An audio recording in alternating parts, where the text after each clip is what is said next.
are here, Lions Nation Unite, with the legendary wide receiver Herman Moore. What's going on? Hey, I can't call it. Other than we got a victory, we got a win. So that's got to make Lions Nation feel really, really good that the Lions have gotten over just what seems to be just some uncertainty offensively, being able to put the points back up. We remember when this was a high-powered offense early in the season, then it fell off for a little bit, and now they've really come back on strong. And now I'm looking at a team that is on a 3-game winning streak. Got to be excited for the Detroit Lions. You know what I'm really excited about? We're about 100 subscribers away from being from 5,000. Why does these 100 that are not subscribed, they need to subscribe? Well, they need to subscribe because they know we're coming up on the holiday season, and we like to do giveaways, and we like to make sure that our fans and our listeners and our viewers are taken care of. So they have to subscribe. They have to hit those buttons, Mike. They got to be a part of this nation.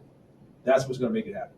100%. Hashtag facts. Absolutely. And hit that like button, too. We don't want no coal in the stockings in here, so smash that like button.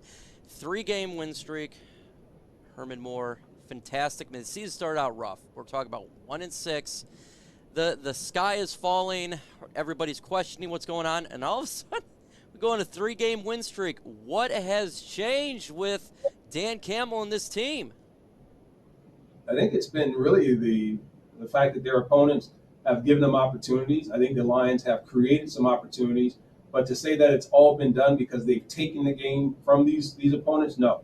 They've had some help along the way, but you'll take it. Yeah, every coach will tell you that when you have a struggling team, if you can win the turnover battle, if you can get teams not playing probably at their best football, which I think you can argue that with some of the victories that they've had. But what I see in the Lions is that they will take advantage of that, and that's what you're supposed to do. This team is now focused on culture. That's what I see. We talked about how important that was early on, especially with a coach like Dan Campbell and these former professional NFL football players, understanding their mentality, understanding the culture that you need to have in the locker room. And now you start to see that. I even talked about they need to have leadership. And I'm starting to see, even though it's quiet, you start to see Jared Goff. Yes, folks, Jared Goff, you start to really see him take control of the offense. The confidence, we started to see it earlier at different parts of the season, especially when this was the number 1 ranked offense in the NFL. I started to see a change in him, and now I think that he feels, along with Ben Johnson and the OC, they have a chemistry that allows them to put points on the board. Do you think that the players are really starting to believe that they can win? Because if you look at the Green Bay Packers, we felt like it was a close win. Then the Chicago Bears, it's like, it's a little bit better. And then if you look at the Giants there, it was straight up domination. Do you think the players are, yes, we can get this done? I believe what Dan Campbell and this coaching staff is doing. I think they believe in that, but it has come at the expense of the other teams because they have not played their best, most disciplined football. If you look at the Giants, you look at some of the turnovers, you look at, the Lions were on the other end of that in the past. They now are facing a couple of opponents that are, they have pretty good records or they're in a great position in terms of inside of their division or their opportunities for postseason play. Now, I felt the Giants were a little soft at 7-3 where they were, but nonetheless, they're a 7-3 football team and they're playing at home and they're inside the NFC East, which is not an easy division to be competitive in. But yet they were there. They had everything that they need to do to have the motivation to come away with the victory at home. But the Detroit Lions stepped in. They're buying into Dan Campbell's culture. They're buying into his belief system. They're buying into those that are draft picks of Brad Holmes of saying, you know what? We are the right picks. We have to have time to develop. I think they're starting to try and drive and show why there needs to be patience for this football team. But the players are seeing that. And I think this is validation for them to say, we believe what's happening in the locker room. We're not going to believe what's being written in the press. What's really helping this team out, what I've noticed, is these young players. You got Aidan Hutchinson getting turnovers, interceptions. Kerby Joseph, safety, who we drafted, getting interceptions. 3 in 3 games. Just absolutely amazing. These young players are making plays. Is that a testament to Brad Holmes and Dan Campbell, all the coaching staff to say these young players are the right ones that we got, and they're going to help this team going forward? I don't think there's any doubt that you have a good core of talented young players for the Detroit Lions. That's not the question. I think that's already been answered. It's about how fast can you bring them along, how ready and prepared can you get them to be able to be competitive and be able to be a force to be reckoned with in not only their respective position, but as units, and then also bringing that together, complete as a team. And when you can have the offensive side and the defensive side working together, and then you start to look at and unwrap how young this team is, there's a bright future that's here. But again, you got to keep everyone together. Again, whether it's through free agency, whether it's through players that are injured, and then when they get injured, do you bring them back? Do you make trades? Do you see, the grass is green on the other side, and you decide to get rid of certain players like they did with TJ Hutchinson as they come up on their contracts and things of that nature, depending on where they're playing? You have to have a plan, and I think the Detroit Lions have a plan. They're sticking to it. We may not always agree, especially those of us in the media, even alum, of all decisions that are being made, but they know what's best for that locker room. And we got some good news today regarding injury front for our Detroit Lions. We traded up in the draft for Jameson Williams, wide receiver out of Alabama. He was rated as the best wide receiver, but he's injured. But today, he started practicing. He's on that 21-day window to get ready to play in the game. What will it mean for him to return, debut for the Lions, and what he brings to this offense and what he can do to defenses with his elite speed and route running ability? Well, a lot of that's going to be ironed out, Mike, as he takes to the field. It's too early to say that even though he's a talented player coming out of college, that he would automatically make an impact in the NFL. We saw it took Amon-Ra St. Brown, and some may say he wasn't being targeted enough in his rookie season, and it wasn't until the second half of the year that he really started to come on strong. But I think some of that is a combination of both. They started to give him more opportunities, but he also had the ability to learn the game, learn the system, and then also start to go out and learn how to play in the NFL. Jameson Williams is going to have the same thing. If the Lions are able, peel back a little bit, I don't want everybody to all of a sudden get too overly excited. If they were to have the ability to have something to play for at the end of the year, which they're still on the outside looking in postseason play, then he becomes a very interesting piece and reminds me almost of how it was my rookie season. I didn't play much in the regular season. We hit the postseason. That was the first time I started, and that was against the Dallas Cowboys, and I went out, and from then on, the rest is history. And I came in at a critical time. So they could have that kind of scenario that may play out for him if the team is able to make those type of strides. If they don't, the question becomes, how often do you play him, and how much do you make him a part of the game if there's not a whole lot that's online? One of my favorite players, and yours as well, is DeAndre Swift. The guy is a dynamic running back. I love him. But in the last couple of weeks, his role has been reduced to where he's getting almost third-string running back amount of carries. Do you think this is an injury issue? Do you think that this is a lack of trust? What is going on here? Because he is a dynamic player, and we need all the players we can have on the field. I'm a big DeAndre Swift fan. I believe in his ability. If you think that he is not durable and that he can give you more players, by you've shown enough. Everyone knows in the NFL, there's not a question of whether or not DeAndre Swift is a superstar or that can be a very talented running back. It's a matter of whether or not he can stay healthy. And if you get him to stay healthy, then I think he does make one of the other running backs expendable. And, I think Jamal Williams is someone that they're going to keep. I think they love the fact that they can depend on him in short yardage, that he runs hard, that he is shown to be inside the 5-yard line going in, that he's a powerful player to have. With DeAndre Swift, you don't want to prematurely get rid of a player that has his all-around ability, and you don't want to waste him. Now, what I'm cautious in saying this, but it almost feels like they're preserving him. They're using him if they need to, but they're really not trying to put a lot of mileage on him right now because they may be setting him up for these last 6 games to, at the end of the season, have a move. that can be there to be served up.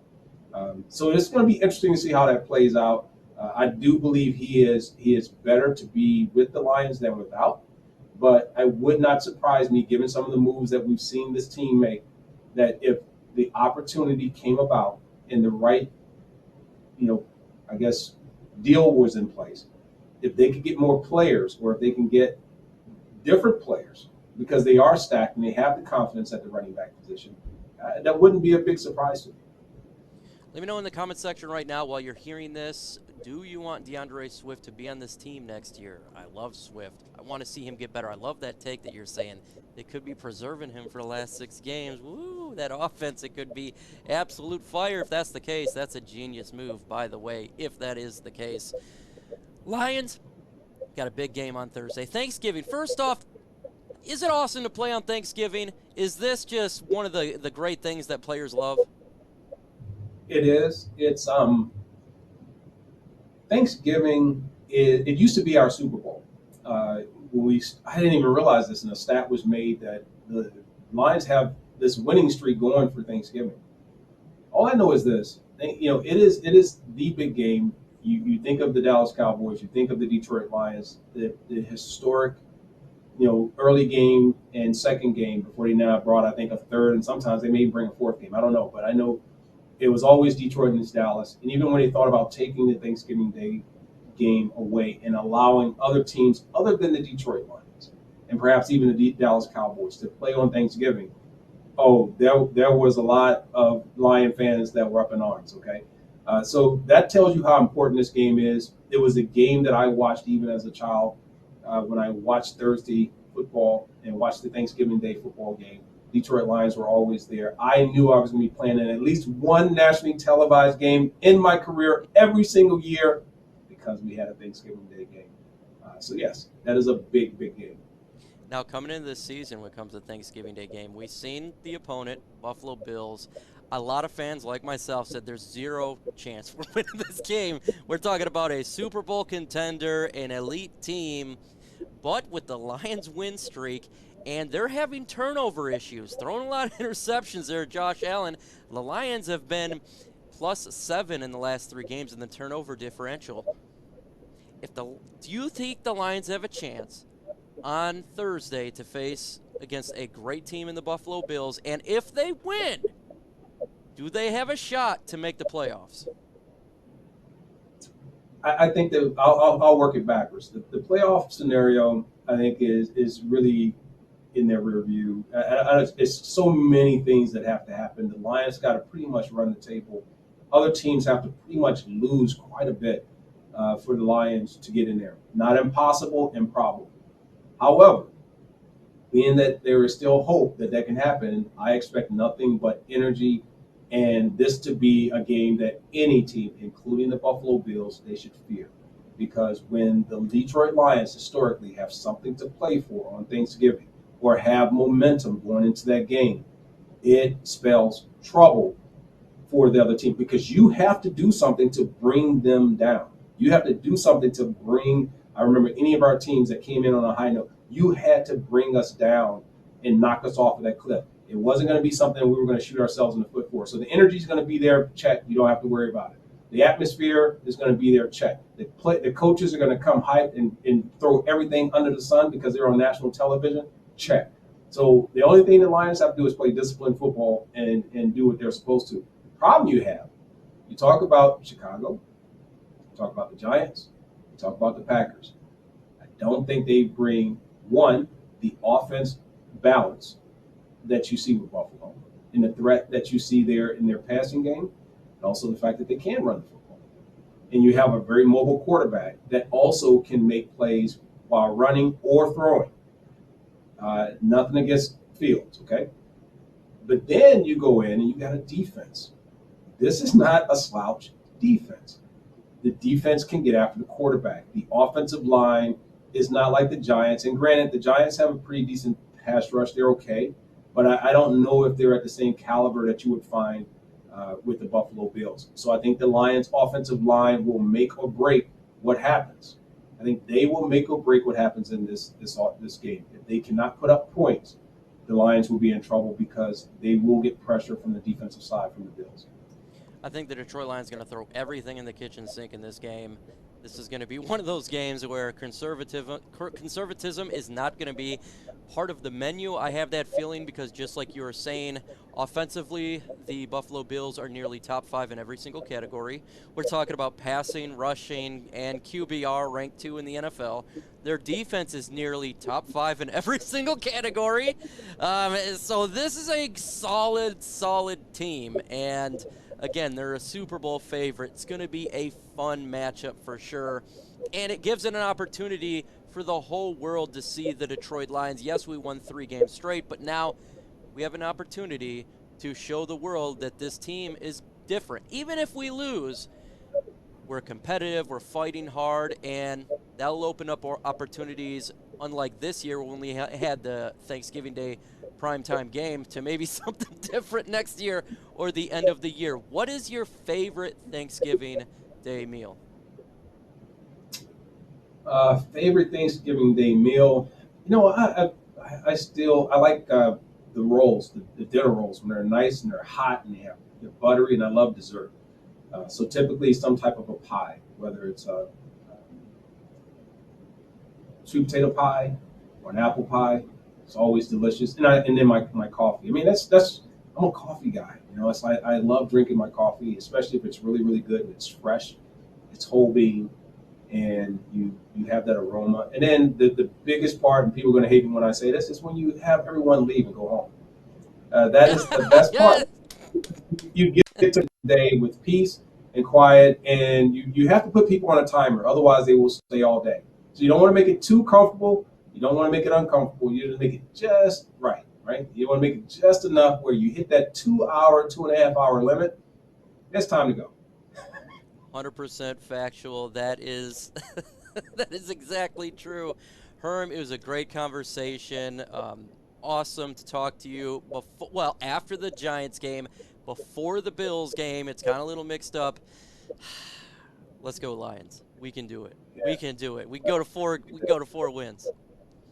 We can do that, and just want to wish everyone a happy holidays, a great Thanksgiving. Definitely go Lions. We're looking for this. This is a wonderful part of the year, and if you are a Detroit Lions football fan, this is where the bird tastes a lot better on a victory. So we look for a victory, hopefully against the Buffalo Bills. It won't be easy and have to be taken, because it definitely will not be given. 100%. This is not no Packers, Bears, Giants team. This is the real deal. Make sure, again, you hit that notification bell so you don't miss out. Smash that like button because it helps the video out. And we need 100 subscribers to 5K. 5K is a big deal on a YouTube channel. Smash that subscribe button. Happy Thanksgiving, all. Perfect.